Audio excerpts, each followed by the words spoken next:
Hello दोस्तों, मेरा channel में आपका स्वागत। On a weekend when I'm not missed out, Welcome to Bright Life. you only know my name. Bhagavad Gita में अर्जुन के पूछने पर भगवान श्री कृष्ण बताते हैं कि धरती पर जिस प्राणी ने जन्म लिया है उसकी मौत भी तय है। यह एक ऐसा सच है जिसे बदला नहीं जा सकता। परंतु क्या मरने के बाद हर किसी को मोक्ष मिलता है? इसका सीधा उत्तर है नहीं। इनमें से कुछ ऐसे भी होते हैं जिनकी आत्मा सदियों तक पृथ्वी लोक में ही रह जाती है। इसका कारण है उनकी अकाल मृत्यु हो जाती है। आपने कई बार देखा होगा कि आए दिन लोग सड़क दुर्घटना या फिर किसी आपदा का शिकार हो जाते हैं और अपनी जान गंवा बैठते हैं। ऐसी मौतों को धर्मशास्त्रों में अकाल मृत्यु कहा गया है। अकाल मृत्यु वह स्थिति है जब शरीर तो नष्ट हो जाता है लेकिन आत्मा संसार में ही बनी रह जाती है। लेकिन सवाल यह उठता है कि आखिर ऐसा क्यों होता है? अकाल मृत्यु के पीछे क्या कारण होता है और उसके बाद आत्मा का क्या होता है? आज के इस वीडियो में हम इसी के बारे विस्तार से जानेंगे। इस वीडियो में हम जानेंगे कि अकाल मृत्यु क्यों होती है, अकाल मृत्यु के बाद उस आत्मा का क्या होता है, अकाल मृत्यु कैसे होती है, अकाल मृत्यु से बचने का मंत्र क्या है, आत्महत्या को पाप क्यों माना गया है। इसीलिए इस वीडियो को पूरा देखें और अपने दोस्तों को शेयर करें। ऐसे ही ज्ञानवर्धक वीडियो के लिए हमारे चैनल को सब्सक्राइब करें। देर न करते हुए चलिए आज के वीडियो की शुरुआत करते हैं और जानते हैं अकाल मृत्यु बारे में सच्ची बातें। अकाल मृत्यु कैसे होती है? मित्रों, साधारण मृत्यु के बारे में तो हम सभी जानते हैं और समझते हैं, लेकिन अकाल मृत्यु का विषय ऐसा है कि इसके बारे में कई बातें कही जाती हैं। गरुड़ पुराण के 7वें अध्याय में लिखा गया है कि अगर कोई प्राणी भूख से तड़प कर मर जाता है या किसी हिंसक जानवर द्वारा मृत्यु हो जाती है या फिर जहरीला पदार्थ सेवन करने से या फिर पानी में डूबने से किसी मनुष्य की मौत हो जाती है तो ऐसे मनुष्य को अकाल मृत्यु के श्रेणी में रखा जाता है। अकाल मृत्यु क्यों होती है? दोस्तों, अकाल मृत्यु किसी भी कारण से हो सकती है, फिर चाहे वह किसी रोग के कारण हो, यह दुर्घटना के कारण। ऐसे में मनुष्य अक्सर यही सोचता है को काश ये उनके साथ नहीं हुआ होता तो शायद इसकी मृत्यु नहीं होती। परंतु अकाल मृत्यु का कारण अनेक जन्मों में किए गए दुष्कर्म को बताया गया है।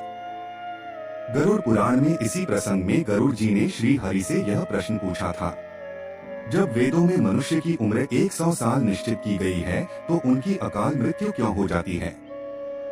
इस सवाल के उत्तर में श्री हरि बताते हैं कि यह सच है, वेदों में मनुष्य की उम्र 100 साल निर्धारित की गई है, परंतु इसमें दुष्कर्म को नहीं मिलाया गया है। यानी हर इंसान की मृत्यु तभी होती है जब उसके पास धर्म कार्यों के लिए शक्ति नहीं होती है या फिर उसका शरीर उसे धर्म कार्य करने की इजाजत नहीं देता। इसके अलावा जब कोई इंसान अपनी इच्छा से धर्म कार्यों को त्याग देता है तो पृथ्वी पर उसके जीवन की अवधि कम होती जाती है। देखा जाए तो हर इंसान का कर्म ही उसका धर्म होता है। मनुष्य की मृत्यु तब होती है जब उसके पास अपने इन कर्मों को निभाने की शक्ति या इच्छा नहीं होती। इंसान की उम्र भले ही 100 साल हो लेकिन अपने कर्मों के जरिए वह अपनी उम्र को खुद ही नष्ट करता चला जाता है। वेदों का ज्ञान न होने से मनुष्य जान ही नहीं पाता कि वह कब कुकर्म करता जाता है। इसलिए हर मनुष्य को धर्म और अधर्म के बारे में अवश्य जानना चाहिए। अकाल मृत्यु के बाद आत्मा का क्या होता है? गरुड़ पुराण में विष्णु जी यह भी कहते हैं कि मनुष्य के जीवन के 7 चक्र निश्चित है। अकाल मृत्यु को प्राप्त होने वाले जो मनुष्य इस चक्र को पूरा नहीं कर पाते उसे मृत्यु के बाद भी कई प्रकार के कष्ट भोगने पड़ते हैं। दरअसल अचानक ही मृत्यु होने की वजह से मनुष्य की इच्छा, कामना और तृष्णा बनी रहती है जो कभी पूरी नहीं हो पाती। ऐसे में शरीर तो नष्ट हो जाता है लेकिन आत्मा का मोह नहीं छूटता। इस स्थिति में अकाल मृत्यु वाली आत्माएं अपने परिजनों या जीवित लोगों को कष्ट पहुंचाती है और अपनी मनोकामनाएं पूरी करने का भी प्रयास करती है। ये आत्माएं प्रेत, पिशाच योनि में कई वर्षों तक यही भटकती हैं। यदि हमारे परिवार में ऐसा किसी का ही तो क्या करना चाहिए? इन आत्मा को मुक्ति कैसे मिलेगी, हम वीडियो के अंत में जानेंगे। गरुड़ पुराण में बताया गया है कि प्राकृतिक मौत से मरने वाले मनुष्य को 13 या 45 दिन में दूसरा शरीर प्राप्त हो जाता है। वो आत्मा प्रेत योनि से मुक्त होकर अपने कर्म तथा अगले जन्म के लिए यमलोक पहुंच जाती है। जबकि अकाल मृत्यु में व्यक्ति भूत, प्रेत, पिशाच, कुष्मांडा, ब्रह्म राक्षस, बेताल और छत्रपाल योनि में भटकता रहता है। उनकी आत्मा को आसानी से शांति नहीं मिलती। आत्महत्या पाप क्यों है? आपको बता दें कि अकाल मृत्यु में आत्महत्या को सबसे निचले दर्जे पर रखा जाता है। आत्महत्या करना पाप माना गया है। अपनी तमाम इच्छाओं की पूर्ति के लिए अंधकार में तब तक भटकती रहती हैं जब तक कि उनका जीवन चक्र पूरा नहीं हो जाता। क्योंकि यदि मनुष्य आत्महत्या करता है तो उसके कर्म और उस शरीर का ऋण पूरा नहीं होता। इसलिए आत्महत्या नहीं करनी चाहिए। आत्महत्या करने वाली आत्माओं के कष्ट को तो नहीं कम किया जा सकता, लेकिन गरुड़ पुराण में अकाल मृत्यु को प्राप्त मनुष्य की आत्मा की शांति के कई मार्ग बताए गए हैं।